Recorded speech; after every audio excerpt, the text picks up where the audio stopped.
Some people are not only finding their significant others online, but getting married there too. Proxy marriages are a legal arrangement that allows a couple to get married, even if they're not physically together. According to the New York Times, the practice dates back centuries, with one of the most famous examples being the union of Louis XVI and Marie Antoinette. Other cases have also been reported where people got married through the telegraph or over the telephone. Proxy marriages are not approved in all U.S. states. Typically, it is used by deployed members of the military worried about being killed and leaving loved ones without benefits. But increasingly, many immigrant communities are also beginning to use the procedure, as it can save them the heavy expenses from traveling abroad. George Andrews, the operations manager for North Carolina-based Proxy Marriage Now, told the New York Times that technology like Skype has been driving the growth of proxy marriages. In the 7 years the company has been in existence, business has increased by more than 10% every year.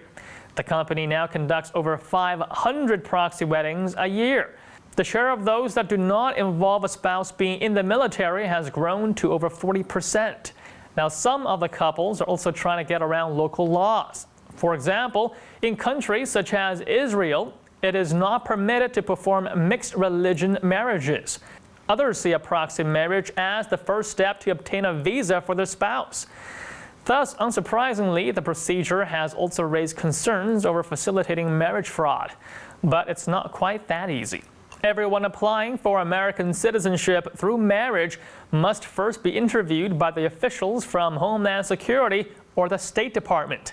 Officials have told the media that if the spouses were to say that they were married over the internet, this will likely raise a red flag. And now let's turn over to Weibo and see what Chinese net users are saying about proxy marriages as a potential first step to immigration. It seems too imprudent, too rash. Marriage is supposed to be a very serious decision. In the U.S., each state is governed by a different set of laws. I am doubtful that very many U.S. states permit proxy marriages. This is a very imaginative way of facilitating immigration. This seems very unreliable. People typically acquire a marriage certificate before they get married.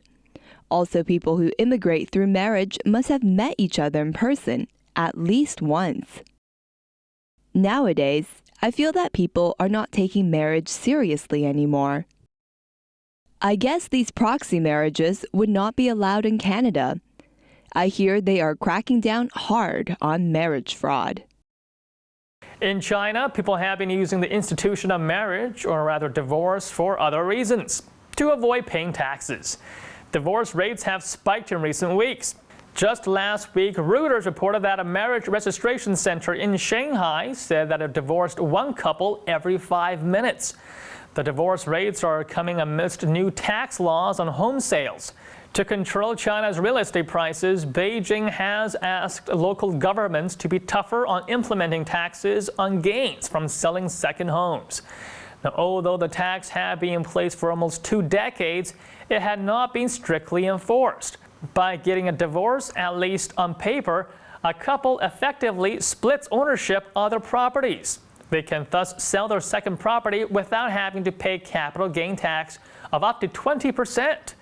Now, once the sale is complete, the couple is free to remarry. The phenomenon is not new. In 2010 and 2011, when cities started to limit the number of properties one family could buy, many couples sought a divorce to bypass the rules.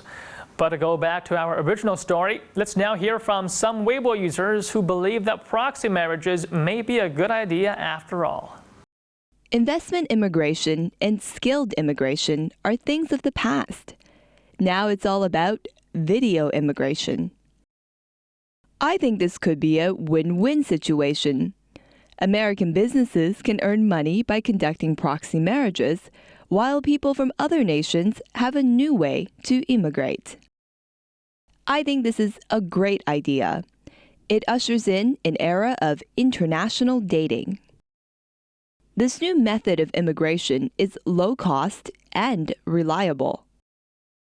As always, the Americans lead the pack with good ideas. However, I would pay close attention to how proxy marriages turn out. Wait, maybe this is just an innovative marketing campaign from Skype.